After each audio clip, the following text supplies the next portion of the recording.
phase equilibria of two component system, BSc second year, physical chemistry, unit second, phase equilibrium या phase equilibrium। आज हम पढ़ने जा रहे हैं टू कंपोनेंट सिस्टम में कॉपर सल्फेट वाटर सिस्टम यानी कॉपर सल्फेट जल तंत्र। अभी तक हमने जो टू कंपोनेंट सिस्टम पढ़े हैं उन टू कंपोनेंट सिस्टम में यह सिस्टम सबसे डिफरेंट सिस्टम होता है। अब इस डिफरेंट सिस्टम को हम पढ़ते हैं, इसमें क्या होता है। अभी तक जितने भी हमने टू कंपोनेंट सिस्टम हमारे प्रीवियस जो लेक्चर है उसमें आप लोगों ने देखे होंगे, उसमें हमने कंडेंस फेज रूल को यूज किया। कंडेंस फेज रूल क्या था तो हमने लिखा था F equal to C minus P+1, इस रूल को हमने यूज किया। जबकि इस सिस्टम को जब हम पढ़ने जा रहे हैं यानी कॉपर सल्फेट वाटर सिस्टम, इसके अंदर हम कंडेंस फेज रूल का यूज ना करते हुए जो बेलार्ड गिब्स ने ओरिजिनल फेज रूल दिया था कौन सा F equal to C minus P+2, इस फेज रूल को हम यूज करते हैं और उसके बेसिस पर हम इस पूरे सिस्टम को समझते हैं और इस ग्राफ को समझते हैं। अब हम कह रहे हैं कि हमारे पास जो सिस्टम है उस सिस्टम की तरफ चलें तो हम कहेंगे कि इसमें टोटल पहली कंडीशन देखें तो इसमें टोटल कितनी फेज होती है, तो इसके अंदर 5 प्रावस्थाएं होती हैं। उन 5 प्रावस्थाओं को भी हम वन बाय वन समझते हैं। तो पहले हम बात कर रहे हैं इसमें किसकी, फेज की, और इसके बाद में बात करेंगे इसके अवयव की, यानी इसके अंदर इसका कंपोजिशन क्या है। क्लियर है? तो हम कह रहे हैं कि पहली हमारे पास में जो प्रावस्था है वो CuSO4.5H2 है। दूसरी जो फेज है वो है CuSO4.3H2। क्लियर? आगे देखें तो तीसरी जो फेज है वो CuSO4.मोनोहाइड्रेट यानी 1H2। क्लियर? तो इस तरीके से हमने 3 लिखी, आगे और देखते हैं। अब इनका कंपोजिशन क्या है, इनका घटक क्या है। तो पहले का जो कंपोजिशन है वो है CuSO4+5H2O, यानी इसके अंदर 2 अवयव है। आगे बात करें तो CuSO4+3H2O, इसके अंदर क्या होगा तो CuSO4 प्लस सिंगल H2। तो 3 तो प्रावस्थाएं होगी। अगली क्या होगी, जो नेक्स्ट है वो होगी CuSO4। कौन सी है? CuSO4, जिसको हम अनाद्र कहते हैं यानी कि डिहाइड्रेट कहते हैं। इसको क्या कहा जाएगा? अनाद्र यानी कि डिहाइड्रेट होगी। तो इसके अंदर क्या है CuSO4 प्लस वाटर मॉलिक्यूल है क्या? तो नहीं, तो हमने लिखते 0 वाटर मॉलिक्यूल। फिफ्थ जो है वो प्रावस्था होगी जलवाष्प, मीन्स वाटर वेपर। तो इसके अंदर क्या होगा 0 CuSO4 plus 1 molecule of H2। तो कुल मिलाकर जिस सिस्टम को हम पढ़ रहे हैं CuSO4 वाटर सिस्टम, उसके अंदर टोटल प्रावस्थाएं, टोटल जो फेज हो कितनी होगी, हमने यहां पर लिखी टोटल इसके अंदर 5 अलग अलग फेज होते हैं। अब इस सिस्टम को हम थोड़ा सा आगे की तरफ बढ़ते हैं और समझते हैं क्या है।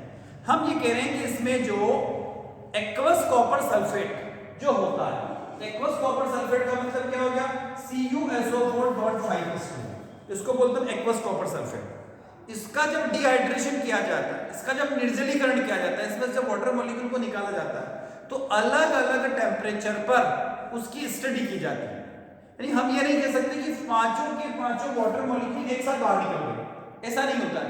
इसमें से 1 बाय 1 वाटर मॉलिक्यूल बाहर निकलते हैं और उसको हम किसी फिक्स्ड टेम्परेचर पर क्या करते हैं, स्टडी करते हैं। अब देखो ये जो वाटर मॉलिक्यूल है ये बाहर किस तरीके से निकल रहे हैं उसको हम देख लेते हैं। हमने कहा कि हमारे पास में जो फार्मूला है कॉपर सल्फेट का वो CuSO4.5H2। ये जो होता है ये सॉलिड कंडीशन में यानी कि ठोस अवस्था में होता है। किस कंडीशन में होता है?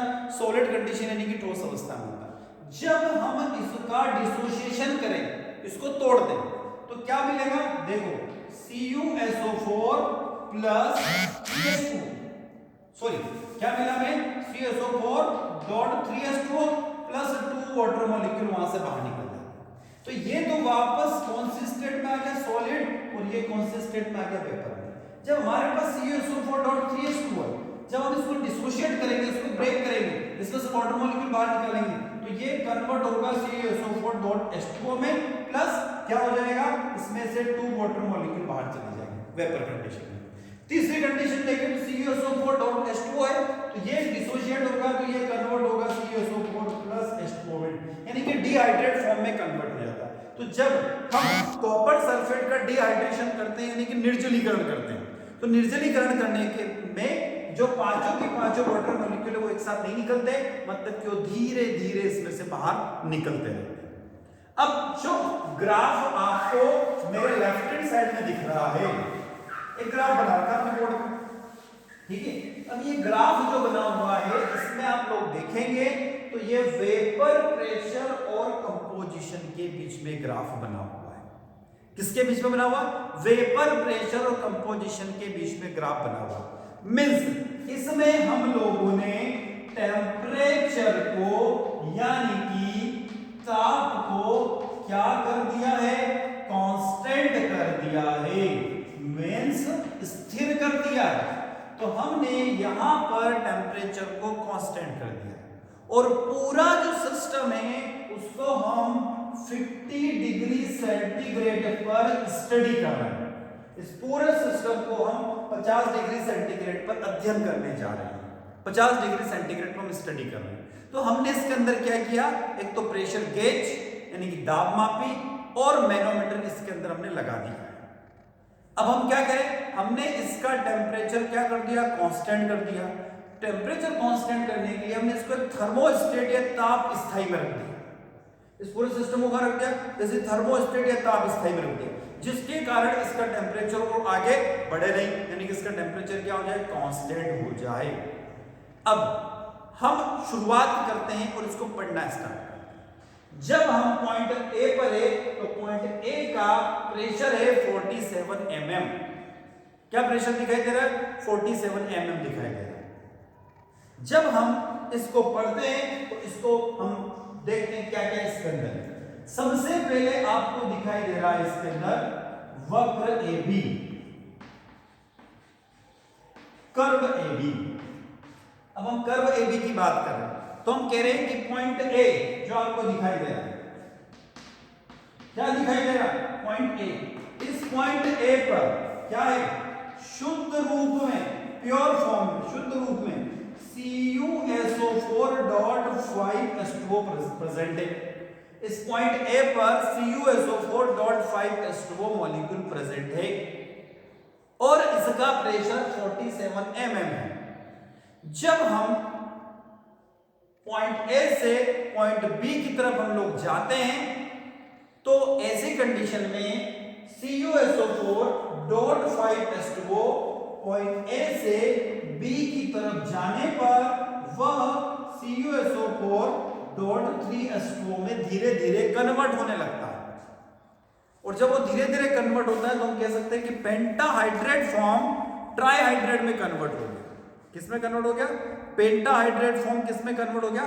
ट्राइहाइड्रेट फॉर्म में कन्वर्ट हो जाता है, यानी कि 5 मॉलिक्यूल वाला CuSO4 3 मॉलिक्यूल वाला CuSO4 में रिप्रेजेंट हो जाता है, जिसको हम ए बी लाइन के द्वारा, ए बी क्षैतिज रेखा के द्वारा इसको रिप्रेजेंट कर रहे हैं।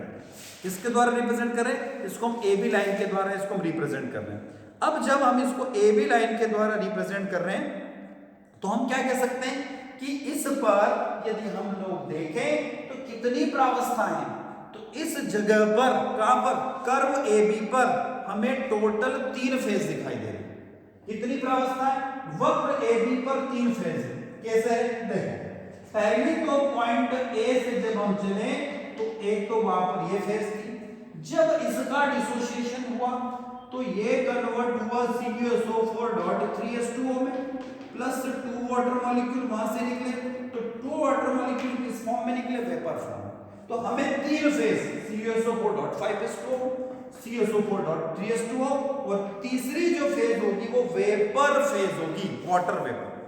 तो इस तरीके से हमें टोटल कितनी फेज मिल जाती है? तो हमें टोटल यहां पर 3 फेज मिल जाती है। जब 3 फेज हमें मिल गई तो इस कर्व का डिग्री ऑफ फ्रीडम क्या होगा? तो हम क्या लिख सकते हैं? F = C - P + 2। तो तो F equal to 2 minus 3 plus 2, तो F इक्वल टू क्या आ जाएगा 1। क्लियर है? तो हमें क्या मिल गया F इक्वल टू 1 आ जाता है। मिस ये कह सकते हैं कि ये जो वक्र है AB वो क्या है, एक चर तंत्र होता है, एक यूनिवेरिएंट सिस्टम है। इसका मतलब है कि जो पूरा सिस्टम है वो किसी एक पर डिपेंड करता है। टेम्परेचर, प्रेशर और कंपोजिशन, इन तीनों में से किसी एक पर डिपेंड हो रहा है। तो हम कह सकते हैं कि यहां पर हमने A से B तक का प्रेशर कांस्टेंट है 47 mm, टेम्परेचर भी 50 डिग्री सेंटीग्रेड कांस्टेंट है, तो कंपोजिशन में चेंज हुआ, यानी कि हम कह सकते हैं कि C में चेंज होता है। तो एक जड़ तंत्र का मतलब यह है कि जो तीन बात हो रही है, टेम्परेचर, प्रेशर और कंपोजिशन, उन तीनों में से किसी एक में चेंजेस आ जाता है। तो ये तो बात हमारी हुई वक्र AB की। अब हम चलते हैं वक्र A से B से निकलकर पॉइंट B की तरफ। तो सेकंड पॉइंट जो हमारा है वो है पॉइंट B। अब हम आगे बिंदु B की तरफ। जब बिंदु B पर आए हैं तो बिंदु B पर टेम्परेचर वही है 47 mm, यानी कि टेम्परेचर जो प्रेशर है 47 mm है और टेम्परेचर 50 डिग्री सेंटीग्रेड है। तो इस पॉइंट B पर पेंटाहाइड्राइड कंप्लीटली ट्राइहाइड्रेट में कन्वर्ट हो गया, यानी CuSO4.5H2O CuSO4.3H2O में कंप्लीटली परिवर्तित हो जाता है।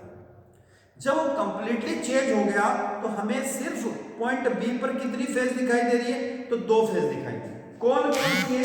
तो पहली फेज तो हो गई CuSO4.3H2O, यानी किस कंडीशन में है, सॉलिड कंडीशन में, और दूसरी जो मिली वो 2 मॉलिक्यूल ऑफ वाटर यानी कि वेपर फेज बची। तो जब पॉइंट B पर इस तरीके से बची तो F equal to C minus P plus 2, तो F equal to 2 minus 2 plus 2, तो F इक्वल टू क्या हो गया, मींस पॉइंट B जो है वो 2 कंपोनेंट सिस्टम हो गया, यानी कि इसको बाइवेरिएंट सिस्टम कहते हैं, इसको द्विचर तंत्र कहा जाता है। क्लियर? तो हम कहां पर आए, तो A से B तक आए और पॉइंट B की भी बात करें।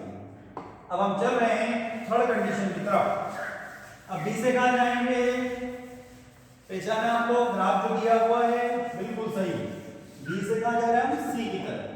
तो हम चल रहे हैं थर्ड पॉइंट में किसकी तरफ, वक्र BC की तरफ। किसकी बात हो रही है, कर्व BC की बात हो रही है। अब हम कहां जा रहे हैं, B से C की तरफ। जब हम B से C की तरफ जाते हैं तो प्रेशर 47 mm से घटकर 30 mm रह जाता है, यानी कि वाष्प दाब में कमी होती है, वाष्प दाब यहां पर कम हो जाता है। और हम ये कहेंगे कि पॉइंट B पर CuSO4.3H2O यानी कि ट्राइहाइड्रेट फॉर्म रहता है। क्लियर? अब हम चल रहे हैं B से C की तरफ। तो B से C की तरफ हमें कंप्लीटली क्या दिखाई देगा, ट्राइहाइड्रेट फॉर्म ही दिखाई देगा। तो पॉइंट C तक जब पहुंच गए तो भी हमारे पास में क्या है, ट्राइहाइड्रेट फॉर्म। किंतु जब हम पॉइंट C से D की तरफ चलेंगे तो क्या होगा, तो पॉइंट C से D की तरफ भी हम इसी कर्व के अंदर समझ लें। तो जब हम C से इसको एक और देख लेते हैं, वक्र CD दोनों C के अंदर ना, वक्र BC और वक्र CD। जब हम C से D की तरफ जा रहे हैं तो ये कन्वर्ट हो गया CuSO4 dot single H2O plus 2H2O में। ये कौन सी है, सॉलिड, ये भी सॉलिड और ये वाटर वेपर। तो पॉइंट B से C तक आए तो हमें एक प्रावस्था थी, जब हम C से D की तरफ चले गए तो प्रावस्थाओं की संख्या बढ़कर कितनी हो गई, 3 हो गई, 3 फेजेस हो जाते हैं। तो ऐसी कंडीशन में F equal to C minus P plus 2, तो F equal to 2 minus 3 plus 2, तो F इक्वल टू 2, तो इसको हम क्या बोलेंगे, इसको हम बोलेंगे एक चर तंत्र। तो वक्र CD उसको उसकी डिग्री ऑफ फ्रीडम, स्वतंत्रता की कोटि 1 होती है, तो इसको एक चर तंत्र कहेंगे। अब हम कह रहे हैं कि C से D तक टेम्परेचर 50 डिग्री सेंटीग्रेड है, प्रेशर 30 mm है, तो ऐसी कंडीशन में जब ये दोनों फिक्स हो जाते हैं तो हम वहां पर क्या करेंगे कि हम वहां पर डिग्री ऑफ फ्रीडम 1 हो जाता है। क्लियर है? अब आगे चलते हैं। नेक्स्ट, वक्र BC की भी बात हो गई, वक्र CD की भी बात हो जाती है। बात होती है अब EF की। ठीक है, तो अगला है हमारा वक्र DE और EF दोनों को एक साथ दे देते हैं। नेक्स्ट है वक्र DE और वक्र EF, इन दोनों को एक साथ देखना है। अब यदि कहें कि हम पॉइंट D पर हैं, D से E तक आ रहे हैं, तो पॉइंट D पर हमारे पास में केवल एक फेजेस बची, एक प्रावस्था बची, वो है CuSO4.H2। अब जब हम पॉइंट D से E तक आए तो हमें एक ही फेज दिखाई देगी और पॉइंट D का जो प्रेशर है वेपर प्रेशर 30 mm है। जब C तक E तक आएंगे तो E का टेम्परेचर हो जाएगा 4.4 mm, यानी कि वाष्प दाब में कमी हो जाएगी, वाष्प दाब में अवनमन हो गया। जब वाष्प दाब में कमी हुई तो हमें यहाँ पर मोनोहाइड्रेट फॉर्म का डिसोसिएशन यानी कि वियोजन होने लगा। जब वियोजन होने लग गया तो पॉइंट E से F की तरफ चल रहे हैं। अब जब हम E से F की तरफ चल रहे हैं तो यहां पर हम लोग देखें तो CuSO4.H2O जो है वो कन्वर्ट होगा किसमें, CuSO4 प्लस H2O में कन्वर्ट हो गया। तो ये सॉलिड है, ये सॉलिड है और ये वाटर वेपर है। तो इस तरीके से हम लोग देखें तो टोटल नंबर ऑफ फेजेस कितने हो जाएंगे, तो टोटल नंबर ऑफ फेजेस वहां पर कितनी हो गई, सॉल्व कर लेते हैं। तो F equal to C minus P plus 2, तो F equal to 2 minus 3 plus 2, तो F इक्वल टू क्या होगा, तो इसको हम एक चर तंत्र यानी यूनिवेरिएट सिस्टम। अब लास्ट हम आगे इसकी तरफ पॉइंट F की। नेक्स्ट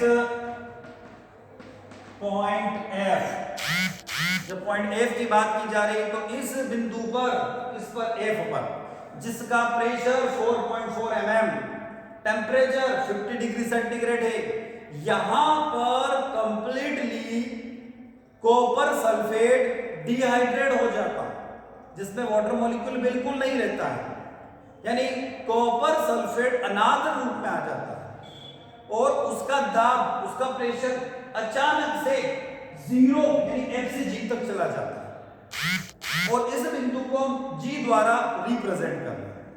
तो पॉइंट F पर हम लोग कहेंगे कि हमें सिर्फ दो प्रावस्थाएं बची, सॉलिड CuSO4 और वाटर मॉलिक्यूल।